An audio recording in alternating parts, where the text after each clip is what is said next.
Hello guys, welcome back to another reading video. Today I'll be reading Captain Underpants, 3 more Wedgie powered adventures in one. But this time I'll be doing Captain Underpants and the Wrath of the Wicked Wedgie Woman.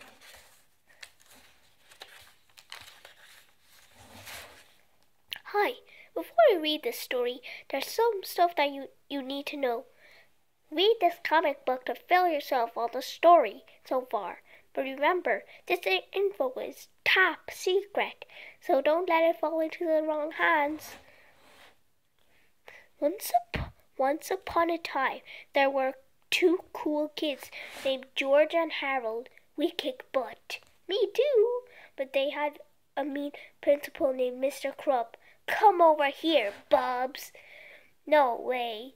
One time, George and Harold hypnotized Mr. Crump with the hypno ring, trademark. You will obey your every command. Okay. George and Harold made him think he was a great superhero named Captain Underpants. Look, I'm Captain Underpants. Ha ha ha ha. It was funny at first, but then Mr. Crump jumped out the window. Hey, where do you think you're going? To fight crime, okay? George and Harold had to chase after him so he wouldn't get killed and hurt. Come over here, bub. No way. They had many adventures with inappropriate humor. Diapers and toilets and poop. Oh my. Then one day he accidentally drank super juice. Glug glug. Now he got superpowers. He can fly too. Tra-la-la. 2 things you have to be careful about is water and finger snaps. Snap. For if you snap your fingers by Mr. Crump, snap. He turns into Captain Underpants. Tra-la-la. And if you pour water in Captain Underpants' head, he turns back into Mr. Crump. Blah, blah, blah. So, if you see Mr. Crump, don't snap your fingers or you will be sorry. And if you see Captain Underpants, don't pour water on your head or you will be sorrier. Remember, this is top secret. Don't tell anybody. Whoops, skip it a page.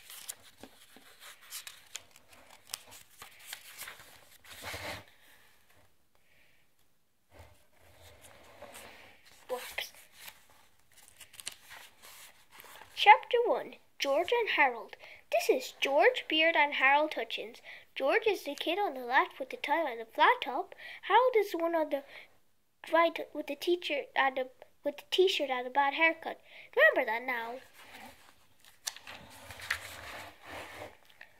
At most schools, the teachers try to emphasize the 3 R's: reading, writing, and arithmetic. But George and Harold's teacher, Miss Ribble, was more concerned with enforcing what she called the 3 S's. Sit down, shut your pie holes, and stop driving me crazy!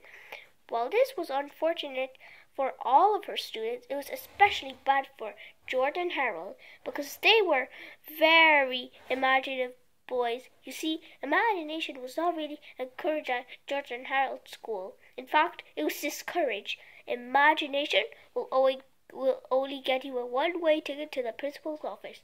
This was sad for George and Harold because they didn't get straight A's.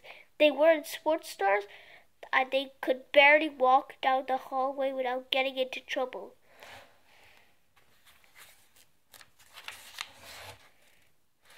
Please go pee-pee on your socks for warmth. Why, love? See what I mean? But George and Harold just had one thing that most of other folks at Jerome Hornby's elementary school didn't have: imagination. They were full of it, and one day they would use that imagination to save the entire human race from being overthrown by a crazy woman with crazier superpowers. But before I can tell you that story, I have to tell you this story. Chapter 2, Miss Ribble's Big News. One fine day, George and Harold's class teacher, Miserable, entered the classroom, looking a bit meaner than usual. "All right, settle down," shouted Miserable. "I have some bad news. I'm retiring." "Hooray!" cried the children. "Not today," snapped Miserable. "At the end of the year." "Aw, man," moaned the children. "But the staff are throwing me a retirement party for me today," said Miserable. "Hooray!" cried the children. "During break," said Miserable. "Aw, man," moaned the children. "There will be lots of free ice cream," said Miserable. "Hooray!" cried the children. "My favorite flavor, chunky tofu," said Miserable. "Aw, man," moaned the children. "But first," said Miserable, "it's time for something fun." "Hooray!" cried the children.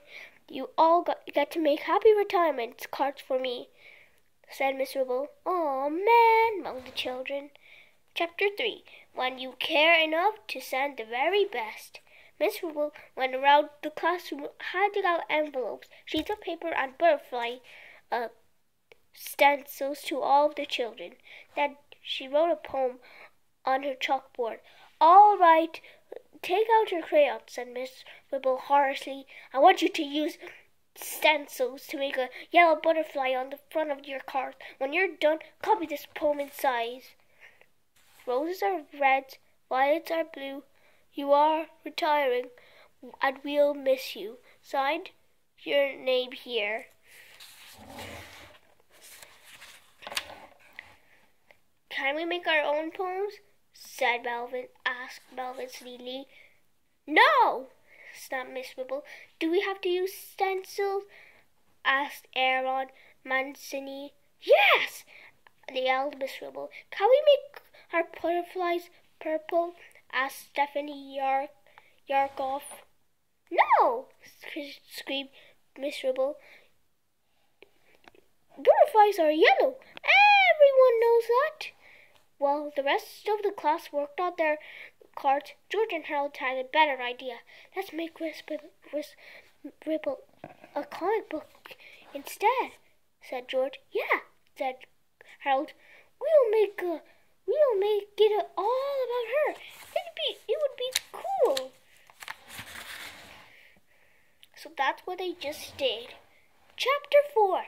Captain Underpants and the Wrath of the Wicked Wedgie Woman by George Beard and Harold Hutchins. Once upon a time, there was a real mean teacher named Miss Ribble who was very mean. "Grrr, I am evil." She gave us lots of homework and yelled at us all the time. "Wait 250 pages for a test." "Oh, man." One time at Christmas vacation, she gave everybody 41 book reports. Ho, ho, ho. December 25. "Wake up, it's time to open up your presents." "I can't, I have to do my homework." After Christmas, everybody turned in a big pile of book reports. Ha ha! Then something terrible happened. Crash! Help! Miserable was buried in a mountain of book reports. She's really most sincerely dead. No, she's not. We can rebuild her, Doctor. We can make her better than she was. Faster, stronger, eviler. Bionic leg. Bionic hair, bionic arm. Then Miss Ribble got out of the hospital. When Miss Ribble got out of the hospital, she had bionic powers. "I will take over the world, ha ha!" So she made an evil costume. Her bionic beehive hairdo opened up to reveal an evil wedgie Roboclaw. Ha ha! Nobody can stop me now. Innocent bystander. "Ouchies! Help! Help! Wedgie Woman is in the teacher's lounge. She just drank all the coffee and now she's giving the gym teacher a killer wedgie." Oh, the horror! She better make a fresh pot. This looks like a job for Captain Underpants. Crash! "What's the problem, Bub?" "Help! It's a Wedgie Woman." So Captain Underpants got into a big fight with the Wedgie Woman. Captain Underpants was faster than a speeding waistband. Zip! More powerful than boxer shorts. Ouch. A pow. And able to leap tall buildings without getting a wedgie. Tra-la-la. So Wedgie Woman went to the shop to buy some spray starch. Starch is the enemy of underwear. Warning, do not spray this product on your underwear or you will be sorry. Wedgie Woman sprayed. Gotcha! Hey! Oh no, my underpants is all stiff and uncomfortable. Ha ha. Captain Underpants tried to push his buttons on his utility waistband, but they were break. He was powerless. I'm doomed. Wedgie Woman gave Captain Underpants a big wedgie, and then he hung him from a pole. Rats! Nobody can stop me now. Soon some kids came by. Captain Underpants needs our help. So they threw him a rope. Catch! And they pulled real hard and let go. Boing! Splash! The kids poured fabric softener in the pool. Suddenly the starch got washed away. Hooray! My underpants is stuffed and cotton once again. Hallelujah! No, thanks, kids. No problem, blah, blah. Soon Captain Underpants found Wedgie Woman. Remember me? Go get him, Robo-Claw. He flew up. It's wedgie time! And looped around. And the Robo-Claw reached her underwear. But it grabbed the wrong pair. Owie, owie, it's off to jail with you. Aw man, tra-la-la, hooray! The end. Notice any similarities to actual persons, living or dead, is very, very unfortunate. Chapter 5. The Wrath of Miss Ribble. When Miss Ribble read the comic book that Jordan Howell had made, she was furious. Boys, she yelled, you just earned yourselves a one-way ticket to the principal's office. But all we did was use our imaginations, said George. You're not allowed to do that in this school, snapped Miss Ribble. Didn't you read chapter 1? Jordan and Harold gathered their things, and soon they were sitting in the office outside Mr. Krupp's store. Mr. Krupp is on the phone, said the school secretary, Miss Anthrope. Why don't you boys make yourself useful and copy the Friday memo for me? You can pass it out to all the classrooms while I go to lunch. Aw, man, said George.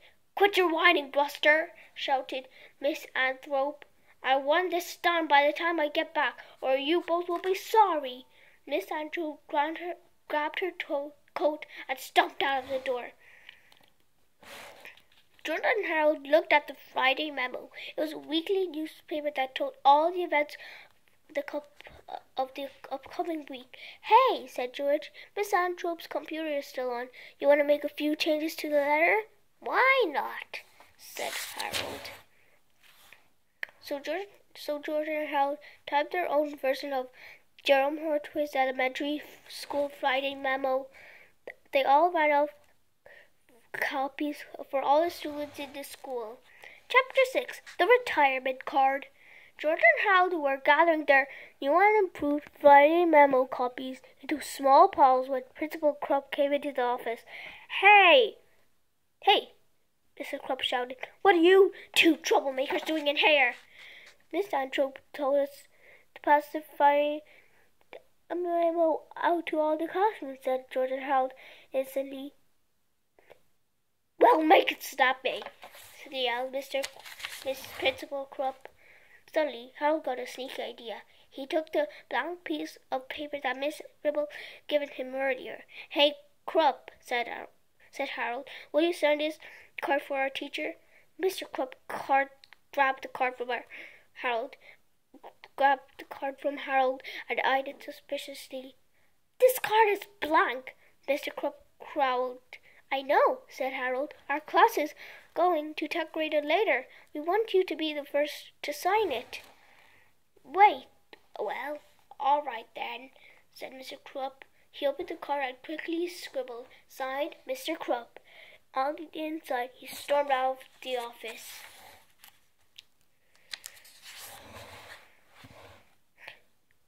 "What are you going to do with that?"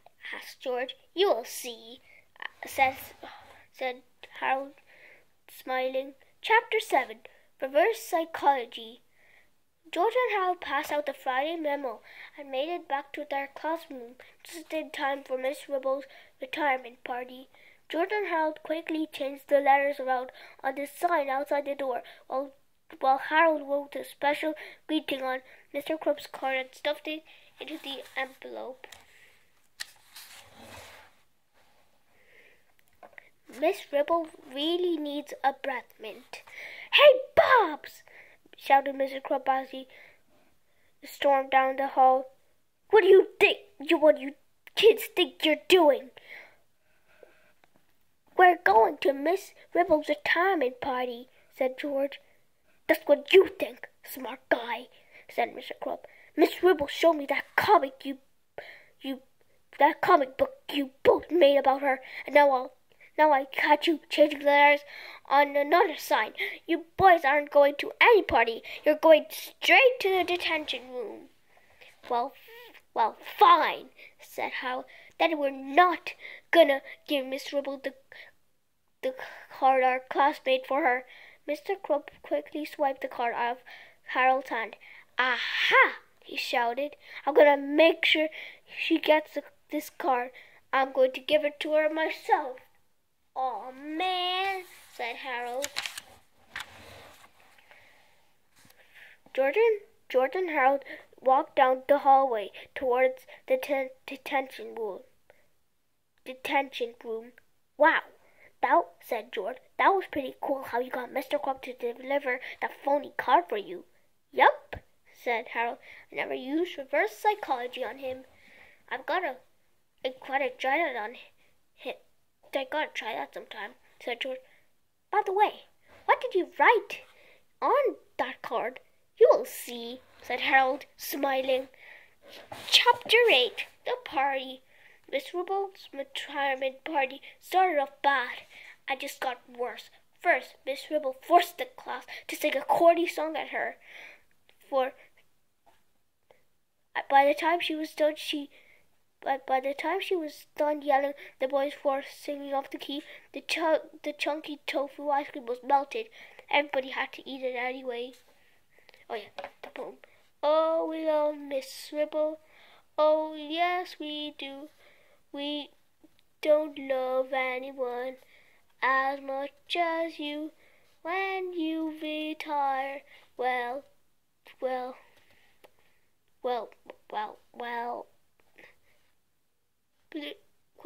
go blue. Oh, Miss Ribble, we love you." Okay, good. The retirement card handed in their happy retirement cards. Miss Ribble ripped several of the cards because several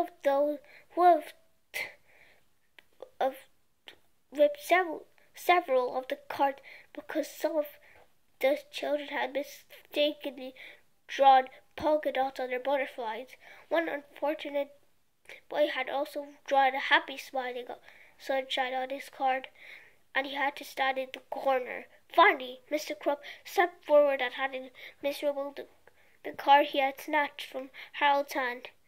"I went to a lot of trouble to get this thing for you," said Mr. Krupp gallantly. Miss Ribble tore out the envelope and read the card out loud. "You're one hot mama," said Miss Ribble with a look on her face. Ew! Cried the children. She opened the card and read inside. Will you marry me?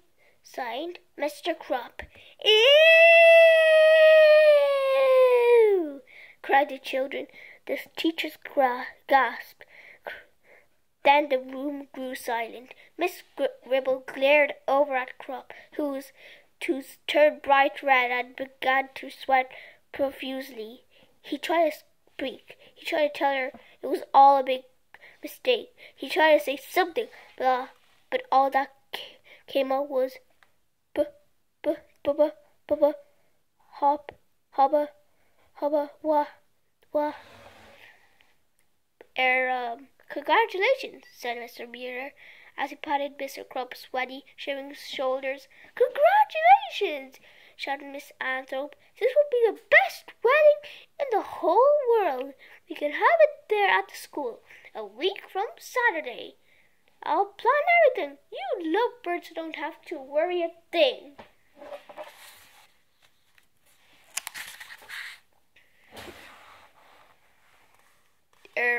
Great, thanks, said Miss Ribble, Quill still looking quite angry and confused. Bubba, hubba, hubba, wah, said Mr. Crop. Chapter 9, Freaky Weeky. The following week at Jerome Hardwood's elementary school was definitely one of the weirdest ones they had in a while. For example, none of the kids showed up for school on Monday, but Mr. Crop didn't seem to notice. Hey, where is everybody? Asked Mr. Ratted. Bubba, hubba, wawa, said Mr. Crop. On Tuesday, everybody did show up in their pajamas. Why is everybody picking their noses? Asked Miss Fit. Bubba, hubba, wawa, said Mr. Crop. On Wednesday, for some strange reason, the whole school smelled like garlic and rotten egg salad sandwiches, especially some of the girls. Boy, said Miss Golded, the styles today are sure getting bizarre. Bubba, hubba, wah, said Mr. Crop.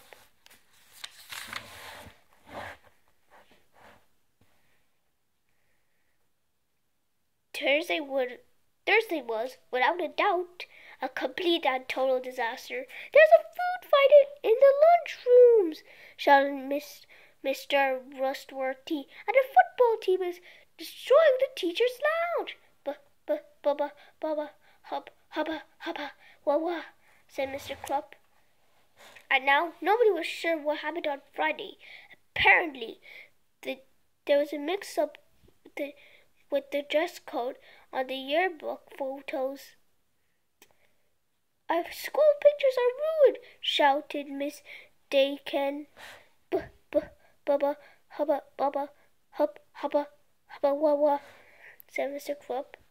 Yes, it was a freaky week. All right, but the big wedding was only a day away, and things were about to get really freaky. Chapter 10, The Big Wedding. It was Saturday, the day of the big wedding. Miss Anthrope, through to her road, had taken care of everything.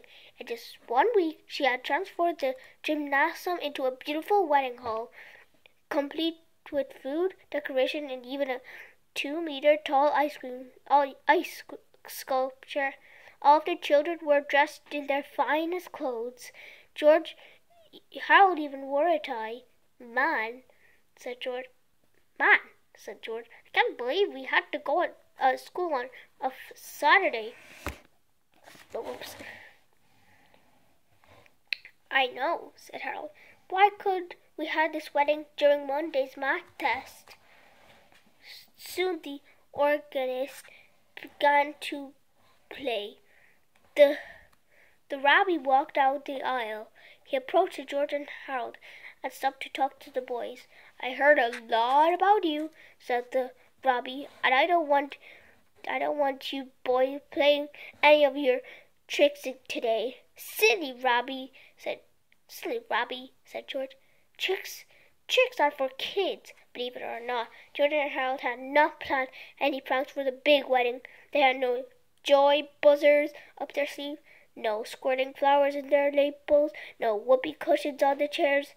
They were on their best behavior. Nothing could go wrong today. In no time at all, Miss Ribble and Mr. Crop were standing in front of the Robbie, looking quite ill. The Robbie asked Mr. Crop if he would take Miss Ribble to be his lawfully wedded wife. Bubba, hubba, wah, said Mr. Crop. Then the Robbie asked Miss Ribble if she would take Mr. Crop to be her husband. There was a long silence. Everybody leaned forward. Miss Ribble looked nervously from side to side. Suddenly she shouted out at the top of her lungs, "No!" Miss Ribble turned to Mr. Crop and jabbed her finger into his shoulder. "Listen, Crop," she said, "I can't marry you." "Hooray! I mean, that's too bad," said Mr. Crop. "You're a mean, cruel, and vicious man," said Miss Ribble, "and I respect that. It's just what?" asked Mr. Crop. It's just your nose," said Miss Ribble. "You've got the most ridiculous nose I've ever seen. Quite like it. I just couldn't marry someone with such a silly nose." Miss Crop called angry. "Well, fine," he shouted. "I wouldn't marry you anyway. It was all George and Harold's fault. They tricked us." Suddenly, everybody in the gymnasium turned and looked at George and Harold.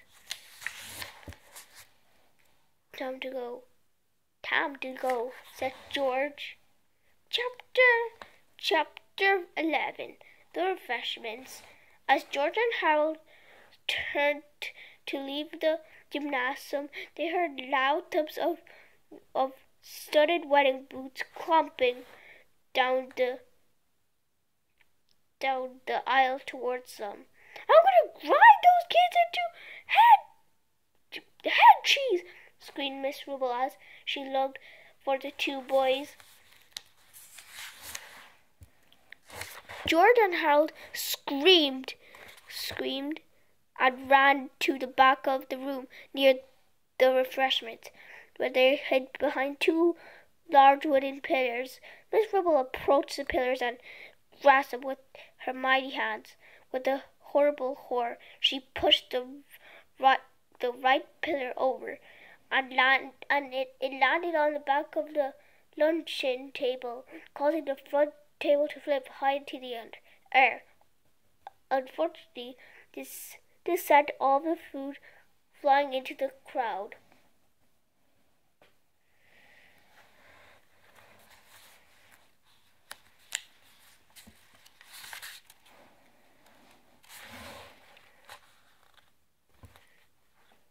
The creamy candied carrots clobbered the kindergarteners. The fatty fried fish fritters. Whoa, this is much darker. Wait, it's about to be sunset. Hold up, I'll just be right back. Okay. Alright, I'm back. It was just that there was not really much, there was really not much there was not much light. So yeah, I had to pause the video and turn on the lights. Alright, the creamy candied carrots clobbered the kindergarteners. The fatty fried fish fritters flipped onto the first graders. The sweet and sour spaghetti squash splattered the second graders. 3,000 twanning thimbleberries tutted the third graders. 500 frosted fudgy fruitcakes flogged the fourth graders, and 55 fistfuls of fancy fresh fries frankfurted the fifth graders. By now you're probably worried that the white guests had nothing to drink with their lovely appetizers. Well, rest assured, the second pillar took care of that. Miss Ribble pushed the left pillar onto the fresh fruit display, causing it to topple over, sending 2 large watermelons crashing into enormous splashes of tropical fruit-flavored punch, which rained down upon the wedding guests like a torrential downpour. Now, no wedding is complete without a wedding cake. When Miss Ribble kicked the ice sculpture over, the resulting crash sent the double-decker cake flipping high into the air, right over Miss Ribble's head. "I've got you now!" screamed Miss Ribble as she grabbed George and Harold by their neckties. Splat! George and Harold undid their ties and ran out of the gymnasium screaming. "Man," cried Harold, "I thought we were dead meat. That's what we get for going to school on a Saturday," said George. Wait a minute. I said George on this one. I meant, cried Harold. Let me just say it again. "Man," cried Harold, "I thought we were dead meat. That's what we get for going to school on a Saturday," said George. Chapter 12. Ribble's Revenge. As you might imagine, George and Harold were nervous about going back to the class on Monday, but for some strange reason, Miss Ribble seemed happy to see them. "Good morning, boys," Miss Ribble chirped with a giant, evil, toothy grin. "Come here. I've got something to show you." "Uh-oh," said George. "She's smiling. That can't be a good sign." "Oh yeah, by the way, I'm trying to do George and Mr. Krupp as like the movie actors. Like I'm trying to do George as like Kevin Hart and Mr. Krupp as the actor for the TV show and movie. Mostly the TV show since I'm more used to watching that. Okay. George and Harold cautiously approached Miss Ribble's desk. I took the liberty of adjusting your grades last weekend," said Miss Ribble. You'll be happy to know that your grades have just dropped from B's and C's to F and G's." "Oh no," George gasped. "Not F and G's." "Hey, what's a G?" It's the only grade lower than an F," said Miss Ribble. "There's no such thing as a G," said Harold. "There is now, Bob," said Miss Ribble. "Looks like you're both going to flunk the 4th grade. Won't that be fun?" "No way," said George. "That's not fair." "Life ain't fair," said Miss Ribble. "Get used to it." Chapter 13. A Bad Idea.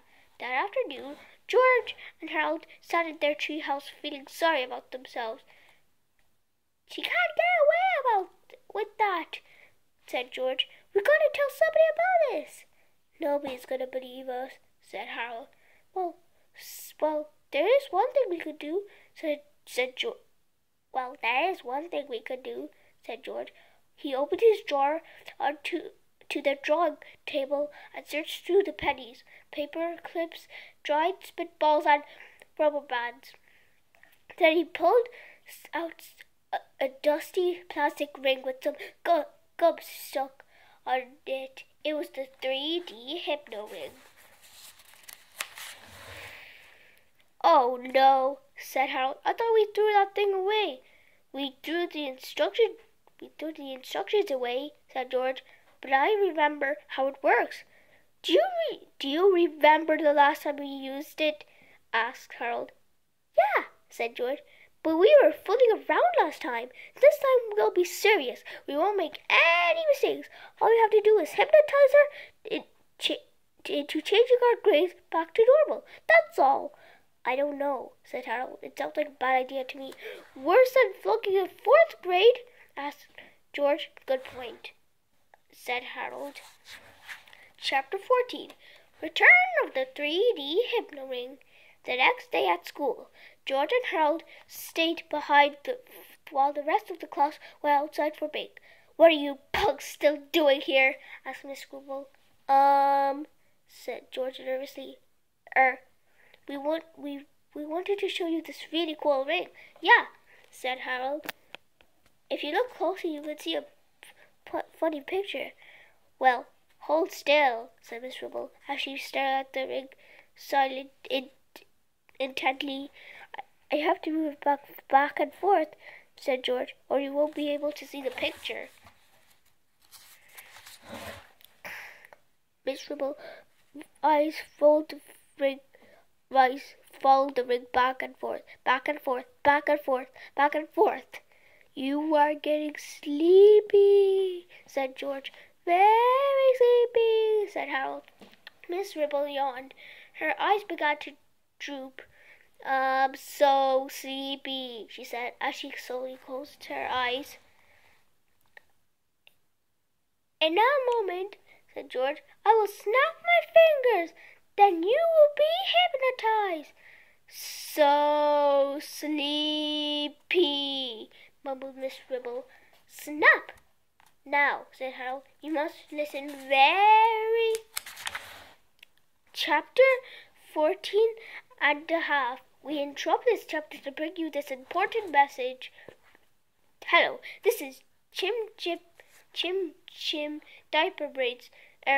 This is Ingrid Ashley reporting for Eyewitness News. We have a late story about a tragic incident that is now story about the tragic incident that is now occurring in the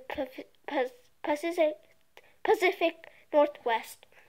Police have just closed out the Little Wise Guy Novelty Company in the Walla Walla, Washington. Apparently, this company has been selling very dangerous hypno rings.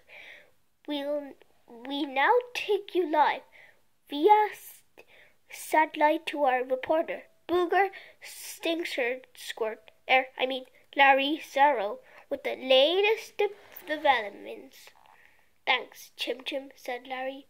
Reports have been poured in from all across the country concerning children who have used the 3D hypno ring on their friends and family with disastrous results. But the most shocking revelation is that the effects seem to have on women. Apparently, whenever the ring is used to hypnotize a woman, a mental blunder occurs, causing the woman to do the opposite of what she's hypnotized to do.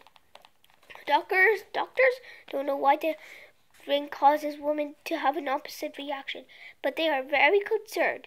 If you or someone you love has purchased a 3D hypno ring, throw it away at once. And whatever you do, please don't use it on a woman. Chapter 14. 3.25. We now return to our regularly scheduled chapter, already in progress. And when we snap our fingers, George continued, you will change our grades back to normal. Yeah, said Harold, and you won't do anything crazy like turn into the Wedgie Woman.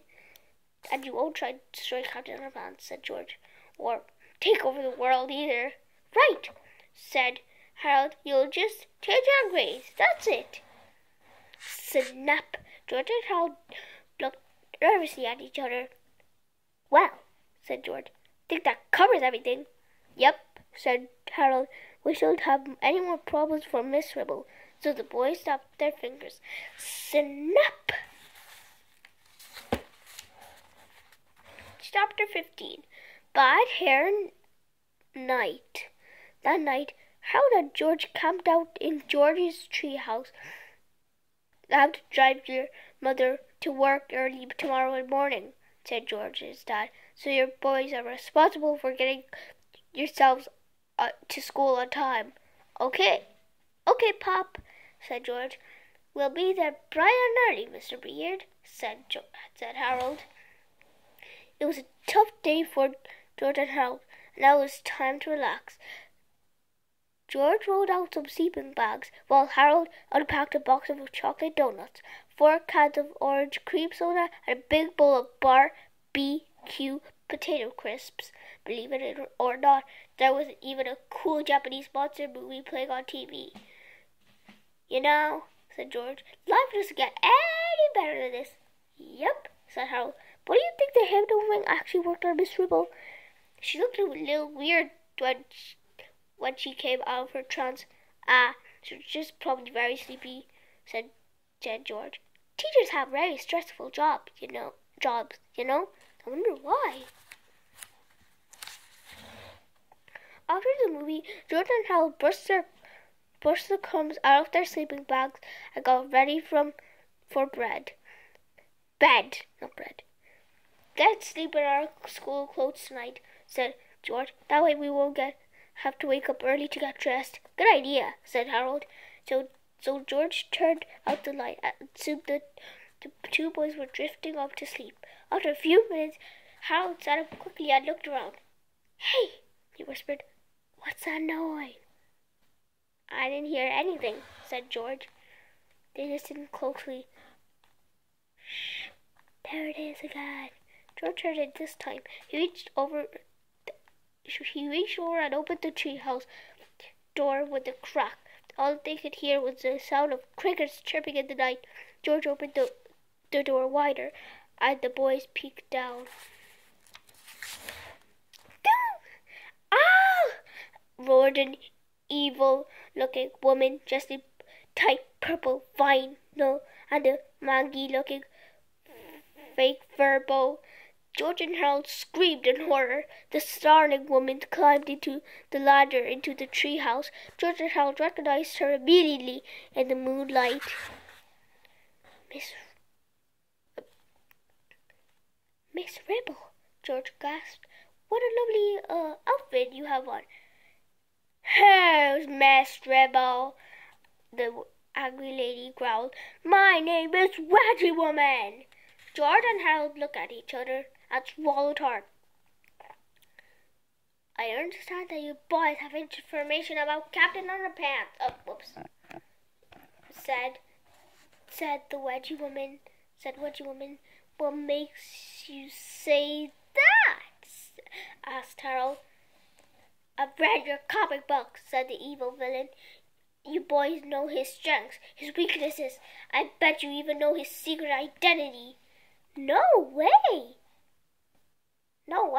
said George. Captain Underpants isn't real. He's just a cartoon." "We'll see about that," the Wedgie Woman scoffed. The Wedgie Woman reached out and grasped George and Harold's arms. "What do we do now?" cried Harold. "We can take her," said George. It's not like she has superpowers or anything." Chapter 16. Who's afraid of the big bad beehive? The struggle followed. May someday he be remembered as the single most unlucky thing that ever happened in the history of the world. First, George and Harold pulled his arm out of the Wedgie Woman's grasp. Then George and Harold squirmily away too. When the Wedgie Woman lunged after them, George crouched down into a ball behind the Wedgie Woman's feet and took it into a simple nudge from Harold and sent it to a ferocious female toppling over backwards.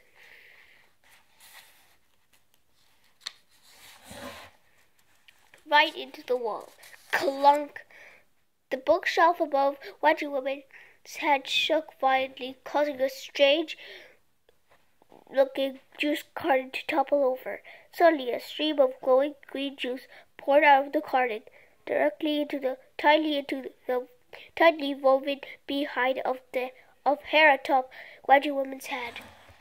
No! Yelled Harold as he grabbed the juice carton. This is the juice we got that from that spaceship bit back in that third book. You mean the one with the annoyingly long title?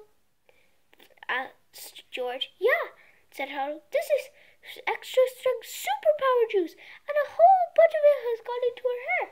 Don't worry, said George. None of it got into her mouth. What's the worst thing that could happen? Her hairstyle would have superpowers? Well, I guess you're right, said Harold. This is pretty stupid, even for one of our stories. It's pretty funny though, said George. Suddenly, two coiled arms of twisting hair shot off the Wedgie Woman's head and grabbed George and Harold by the back of their underwear, yanking them high into the air. You know, said George, I think this wouldn't be funny as I thought. Chapter 17, all tied up. Wedgie Woman brought George and Harold back into her house and tied the boys tightly to her chairs.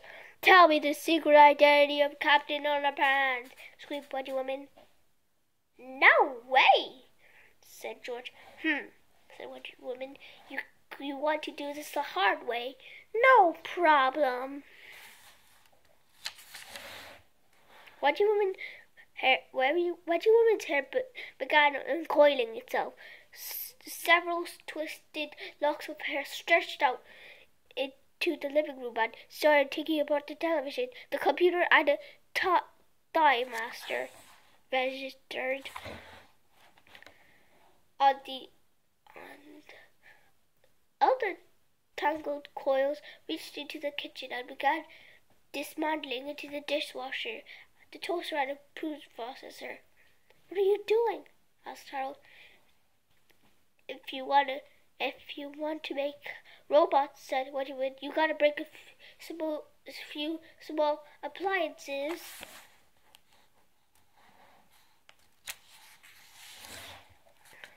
George and Harold watched impatiently while Wedgie Woman's hair assembled thousands of assorted screws, bolts, wires, gears, cathode tubes, and computer chips. Soon, two small robots began taking shape. I don't know, Miss Ribble was smart enough to make robots, said Harold. Me neither, said George. I think some of that extra strength power juice must have soaked into her brain. The next morning, Wedgie Woman completed her robots, which she named Robo George and the Harold 2000. You know, said Harold. Something about those robots seemed a little familiar. Yeah, said George. They kind of look like us. Not as dashingly handsome. Wedgie Woman opened the robot's chest plates and inserted a can of spray starch into each one. Then she sealed the chest plates, patted each robot on the head, and sent them both off to school. Captain Underpants doesn't sound a chance now, Wedgie Woman laughed. Wait a minute, said Harold. How are those two robots going to stop Captain Underpants? All they have to do is wait and listen, said Wedgie Woman. As soon as they hear the words tra-la-la, it'll all be over. Chapter 18, Robo George and the Harold 2000. Attention, boys and girls, said Mrs. Crump to the fourth graders.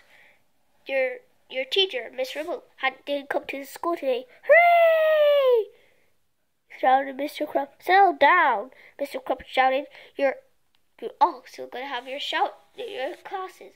Oh man, moaned the children. But we're gonna have a substitute teacher. Said Mr. Crump. Hooray! Shouted the children. And it's gonna be me, said Mr. Crump. Oh man.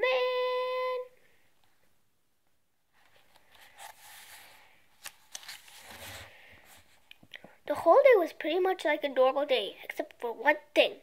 Mr. Crump couldn't understand why George and Harold were so well behaved. They didn't make funny noises during science class, they didn't stick out crayons up their noses during art class, and they did draw comic books during math class. In fact, they even walked past his side without changing the letters around. Mr. Crump was stunned. "All right, you two," Mr. Crump shouted. "I know you two are up to something. You better stop being so good, or you're going to be in big trouble." But Robo, George, and Harold 2000 kept on behaving. The only time they did something remotely wrong was during break. Everybody was playing kickball, and when it was Harold's 2000's turn to kick the ball, he kicked it pretty darn hard. Kaboing! Rip! The kickball tore right through the other side of page 101, out the other side as it sailed towards the outer regions of Earth's atmosphere. Soon it broke the free planet's gravitational pull and began heading straight towards the planet Uranus. "Aha!" shouted Whoops. "Aha!" shouted Mr. Crump as he pulled out the official school rulebook against and read rule number 411 out loud. "It is against the rule to kick school properly out into outer space. You're in big trouble now, Bub." But Harold 2000 ignored Crump and began running down round the bases. "Oh no! Secret people!" "Hey, I'm talking to you, Hutchins!" Mr. Crump shouted. He pointed at Harold and 2000 and snapped his fingers. Snap!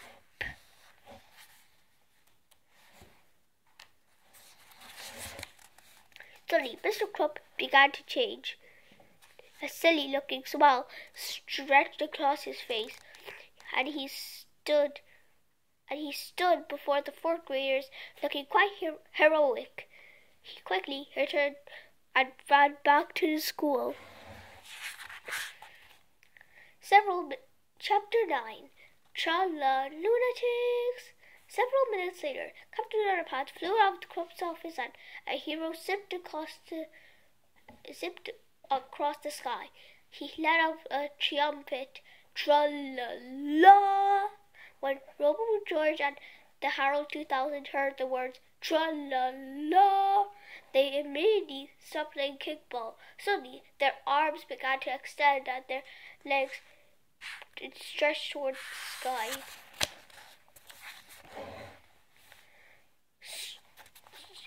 Strange secret compartments in their ever-growing torsos opened up, revealing giant rocket boosters and in the latest advanced aviation technology. Steel panels on their faces and bodies expanded wildly as their complex structures swelled to highly improbable proportions. Suddenly, flames shot out of their retro thrusters as their bodies rose into the air.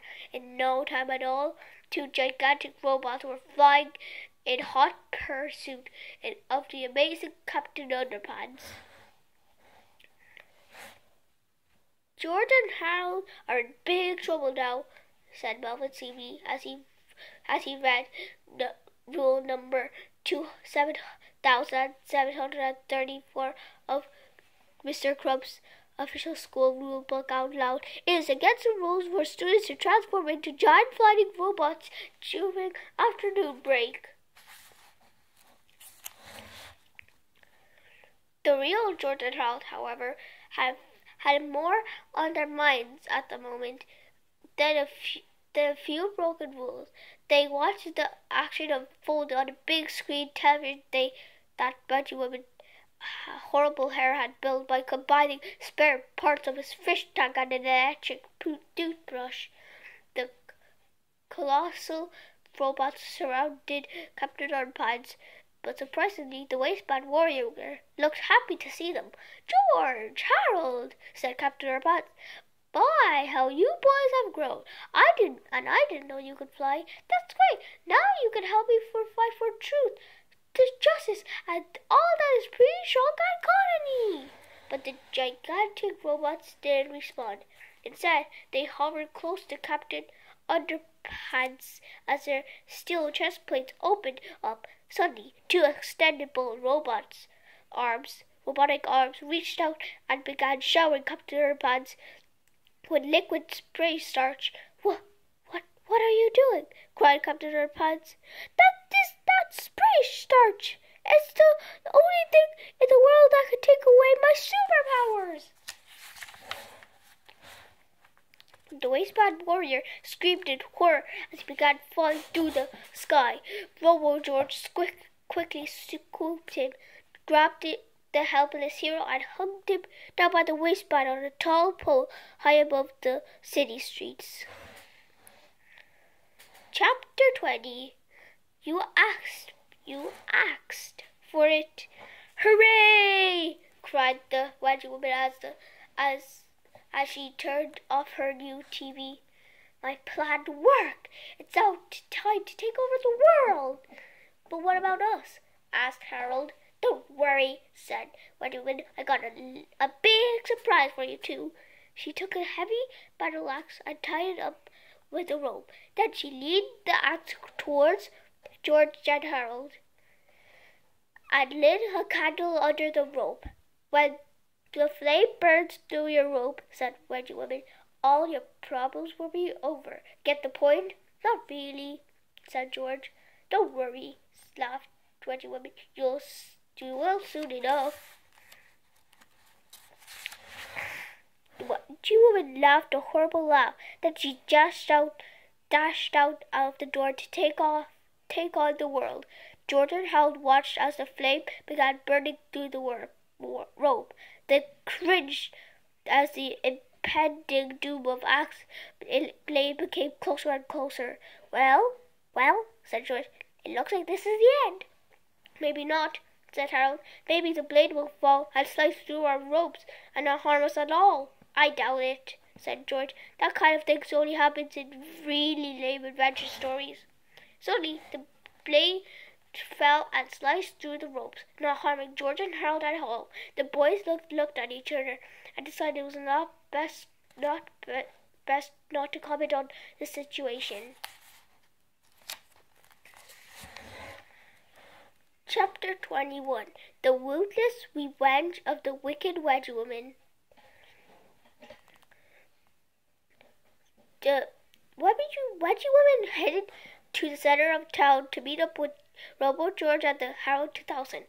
"Well done, my precious robot," said Wedgie Woman affectionately.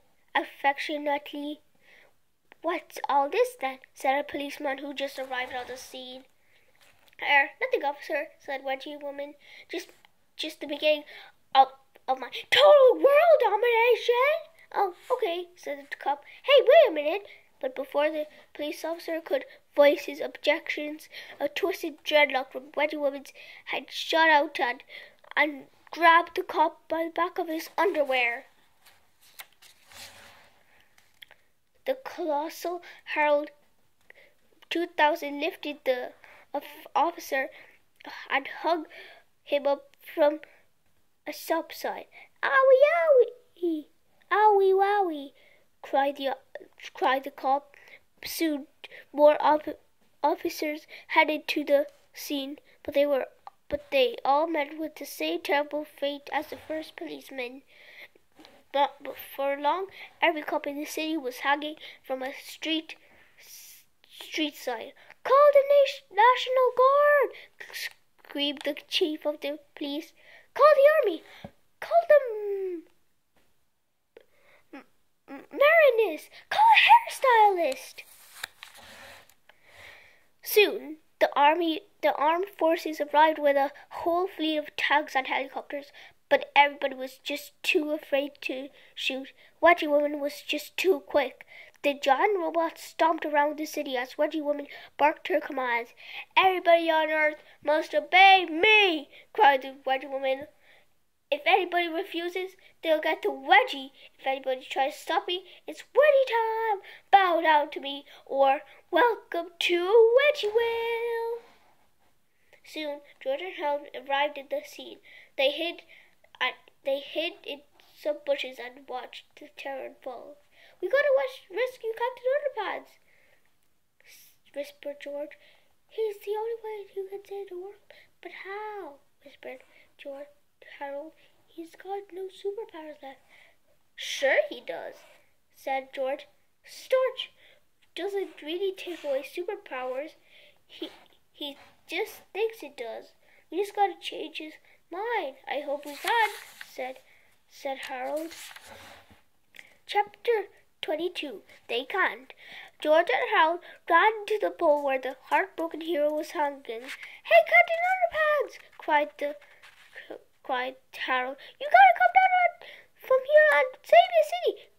"Can't," whined the wasteland warrior. Need fabric softener."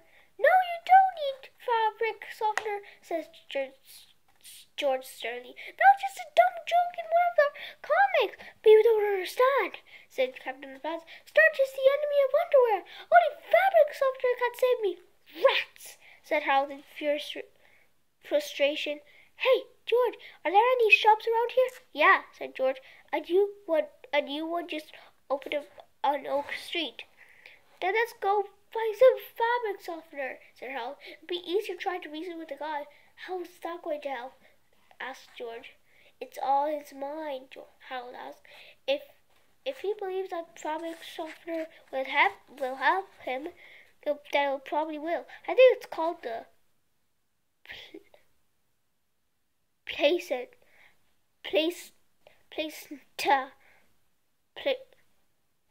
placenta effect. So Jordan and Harold ran to Oak Street. "What's the name of that shop?" asked Harold. "I can't remember," said George. I think it's called Everything Except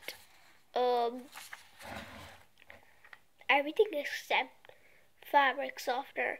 "Oh man," said George. "We're doomed," cried Harold. "Listen," said George. "We gotta make another comic book." "Now?" asked Harold. "It's our only hope," said George. "The fate of the entire planet is in our hands." So the two boys brought down some paper and few pencils, and they got down to work.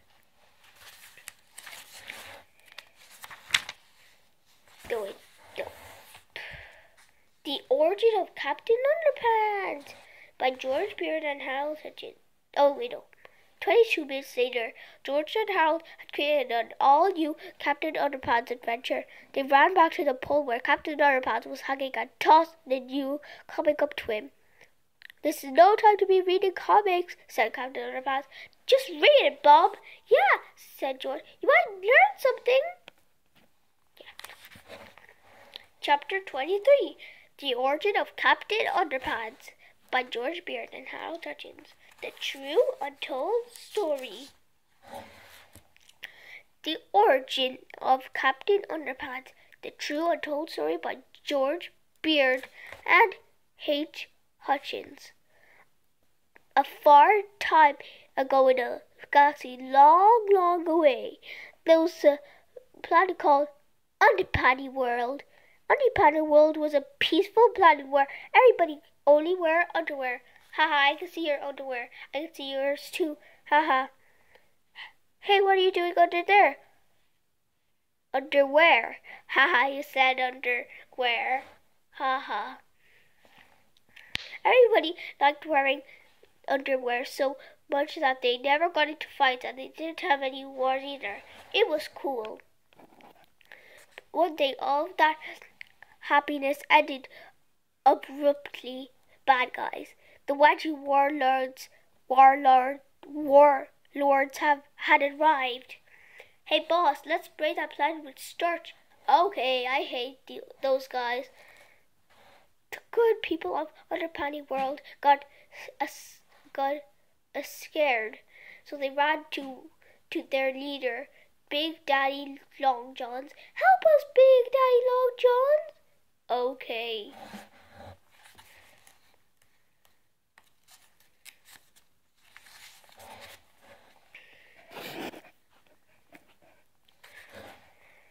Don't worry, I have a magic amulet that will protect us from starch. Yippee! But but he accidentally dropped the magic amulet. Oopsies! And fell into of his newborn son, little baby Underpants. Gulp. Oh no, he swallowed it. We are doomed. Then the wedgie warlords just sprayed starch on Underpanty World. Big Daddy Long Johns and his lovely wife, Princess Pantyhose, knew that that the planet was a goner, so they decided to save their baby. Burp. So they stretchered his underwear real far. Real far. Stretch. And they let go and shot him into space. Be good. Don't pick your nose. Whee!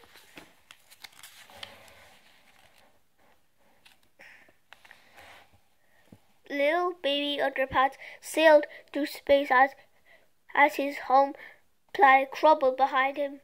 Boom! Aw, man. Soon, little baby Underpants fell to Earth. Little baby got adopted by some old guys.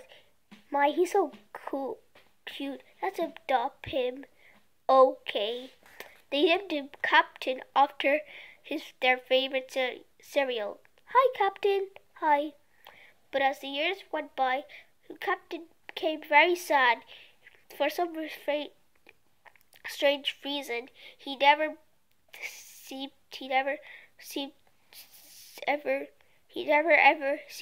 to fit in. Why do I feel so different? Well, one night he had a weird dream. He saw his old planet as his other planet. Hi, son. How's it going? Son, you aren't like other people. You're a superhero guy. Also, you have a magical amulet inside you. It'll protect you. It'll protect you from the evils of starch. And all you have to do is say these words: I summon the power of Underpants World, and you will overcome the powers of starch. Okay. So Captain awoke up and became a cool superhero guy. And he never had to be scared of his starch. No more. Even if the Wedgie Woman robot sprayed him with it. Because all he had to do was say, I summon the power of Underpanty World, and he would be free. Well, what are you waiting for? Just say the words. Wow, said Captain Underpants. I didn't realize I had the power within me all along to overcome the evils of starch. Just say the words, shouted George Harold. Okay, said Captain Underpants, but I think it's just a great metaphor for just say the word, yelled George and Harold.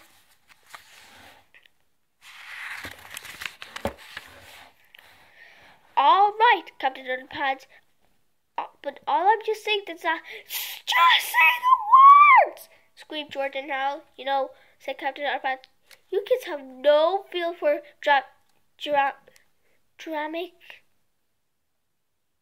dramatic tension. Then he cleared his voice and spoke in a powerful voice. I summon the power of Underpanty World! Suddenly, the Captain Underpants rose triumphantly into the air. He was free at last. When the gigantic robot saw that Captain Underpants had escaped, the Harold 2000 launched his arms at our hero. Captain Underpants grabbed the giant robot arms and swung them toward his foes. These might come in handy, said the waistband warrior. Chapter 25. The incredibly graphic violent chapter in Flip-O-Rama. Trademark.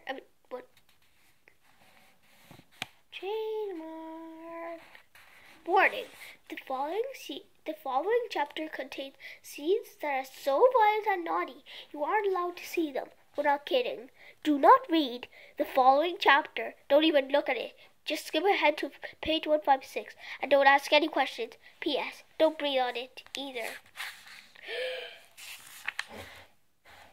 Hey, what are you doing here? You're not supposed to be looking at this chapter. It's too violent and naughty. Now bend over and give yourself 11 spankings before you proceed to the next page. Maybe you'll learn to follow the instructions. Roughing up the Robo George.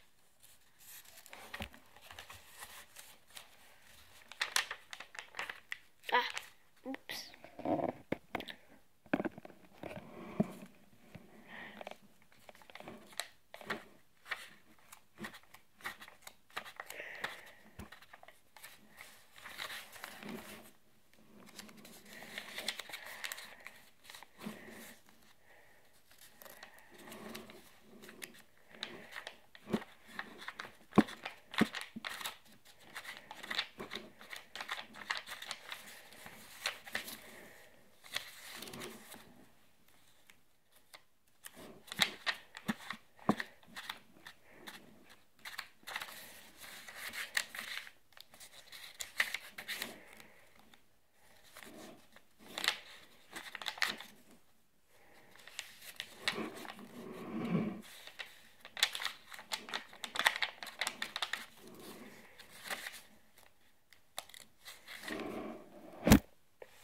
There.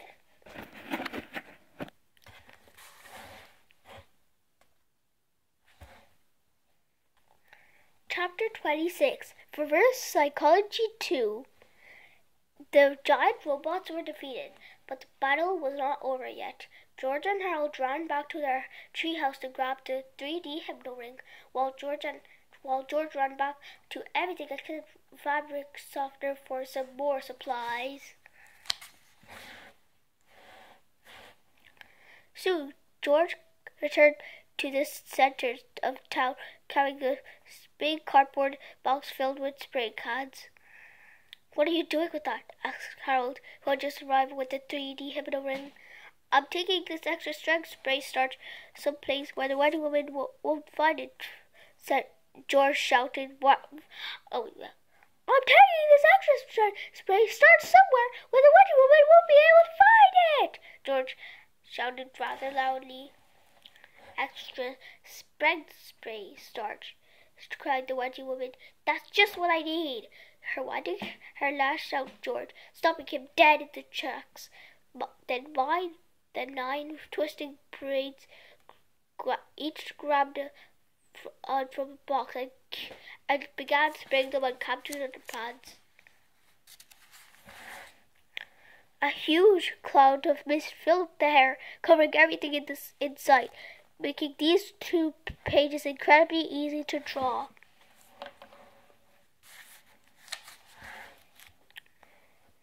When the cloud finally lifted, all of Wedgie Woman's hair was gone. In fact, everybody's hair was gone.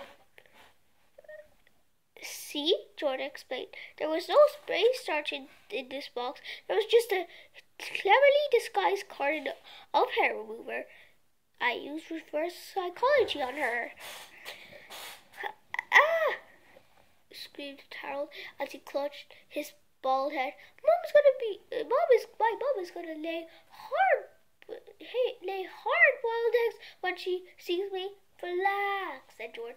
Our hair will grow back. That's easy for you to say, said Harold. My hair, your hair was only a centimeter long. Oh my God.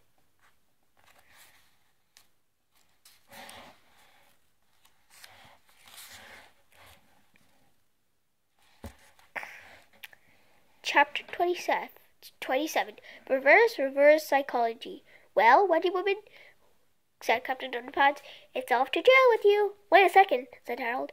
We'll take care of the Wedgie Woman. You go back to the school, put some clothes on, and then wash your face. Yeah, Bub, said George. Use some plenty of water.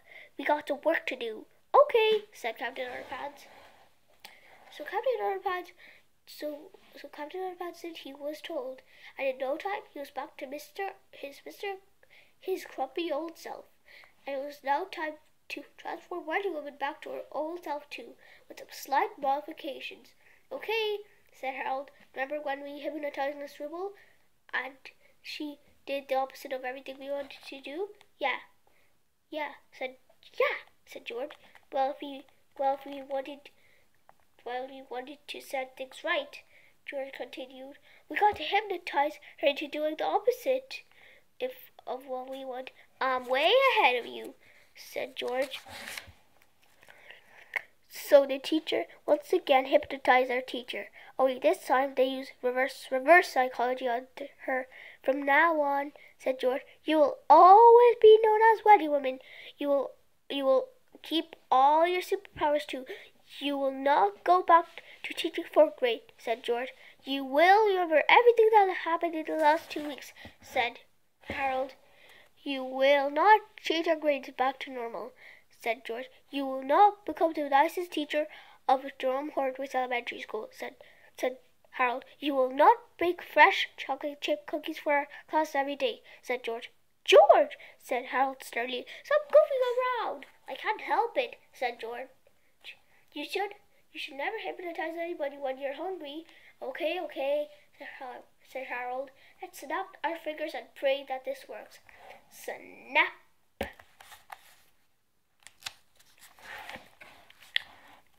Chapter 28. To make a long story short, it did.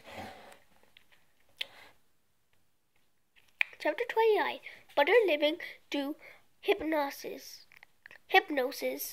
The next day, Miss Ribble entered the classroom looking a lot friendlier than usual. Boys and girls, said Miss Ribble, I have some good news for you today. Hooray! Cried the children. It's time for English class, said Miss Ribble. Oh man, moaned the children. Today, said Miss Ribble, I've asked George and Harold to lead the class. Hooray! Cried the children. They're going to teach us about creative writing, said Miss Ribble. Aw, man, moaned the children, by showing us how to create our own comic books, said Miss Ribble. Hooray! Cried the children. While they're doing that, said Miss Ribble, I'm going to pass something out for you to all work on. Aw, man, homemade chocolate chip cookies, said Miss Ribble. Hooray! Cried the children. This is awesome, said Harold. Do you think it was right for us to change her personality or not? Sure. Why not? Said George. She's happier. She'll probably live longer. You're right, said Harold. I guess hypnosis is a pretty cool thing sometimes. Then again, as we all know, sometimes it isn't. Were these cookies hard to make? No, dear, they were a snap.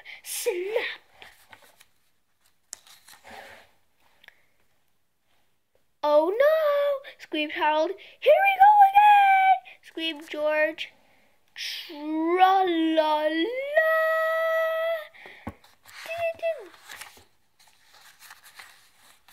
Alright. The end of Captain Underpants. 3 more Wedgie-powered adventures in 1. Oh, Captain Underpants and the Rats of the Wicked Wedgie Woman. Oh my god, this literally lasted 1 hour.